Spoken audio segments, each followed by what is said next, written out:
Les cas de forfait de certains cadres sont des faits auxquels les étalons sont habitués. Et cela ne saurait donc impacter négativement sur le rendu des joueurs. C'est l'avis du journaliste sportif Adama Salambéré qui rappelle d'ailleurs que l'équipe nationale burkinabé a débuté les éliminatoires sans un certain nombre d'anciens, faisant notamment référence à Bertrand Traoré, Issoufou Dayo et Hervé Kofi. Ce n'est pas la première fois que le Burkina Faso part en compétition sans ses cadres.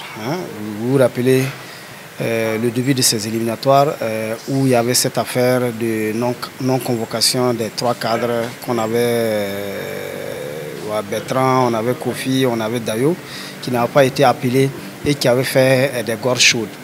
Les étalons sont allés aborder ces éliminatoires sans ces cadres, mais avaient réussi quand même à engranger, je crois, parce qu'on a fait match nul avec le Sénégal à Dakar. Après, on a aligné des victoires. Adama Salambéré n'est pas le seul à avoir un tel avis. Notre premier match face au Sénégal, il y avait donc des absences, même si ce n'était pas autant de cadres qui étaient absents, mais il y avait quand même des leaders qui n'étaient pas là, mais on a su tirer notre épingle du jeu. Donc je peux dire que face au Sénégal, on peut aussi espérer un bon résultat. Et ceux qui ont été rappelés aussi ne sont pas mauvais.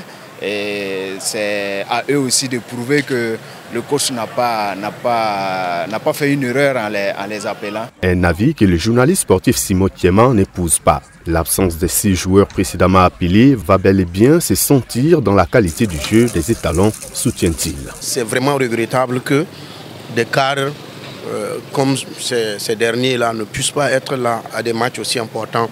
Quand vous voyez le calendrier que le Burkina Faso a, aujourd'hui on est qualifié, mais le gros challenge reste de se maintenir à la tête de cette poule B-là pour pouvoir justement espérer un meilleur tirage.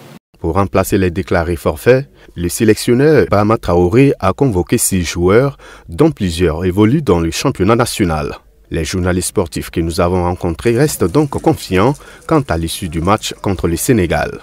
Adama Salambéré et Simon Thiéman estiment par ailleurs qu'il s'agit d'une occasion pour les nouveaux appelés d'exprimer pleinement leur potentiel et partant susciter une concurrence dans l'écurie des étalons. C'est une occasion pour ces jeunes-là qui poussent derrière et qui sont en train de taper, qui sont dans l'antichambre des étalons et qui veulent intégrer véritablement le groupe étalon. C'est à eux de saisir leur chance pour ces 2 matchs des éliminatoires de la CAN 2025 et prouver véritablement qu'ils méritent également leur place. Espérons que les garçons qui ont été appelés en remplacement de ces derniers-là puissent aujourd'hui les remplacer valablement. Voilà. Moi je pense qu'aujourd'hui, quand un joueur est appelé, c'est que le coach a mesuré le pour et le contre. Et il se dit que ce sont des joueurs, certes, qui peuvent lui apporter, en tout cas, ce manque-là, combler ce vide-là. C'est ce qu'on entendra de voir ce jeudi dans le match contre les Lions de la Teranga du Sénégal. La rencontre se jouera au stade du 26 mars de Bamako au Mali. Les étalons rejoindront les Malawites chez eux pour négocier 3 jours plus tard le dernier match des éliminatoires de la CAN 2025. L'enjeu des 2 rencontres pour le Burkina Faso demeure la conservation de la première place du groupe L.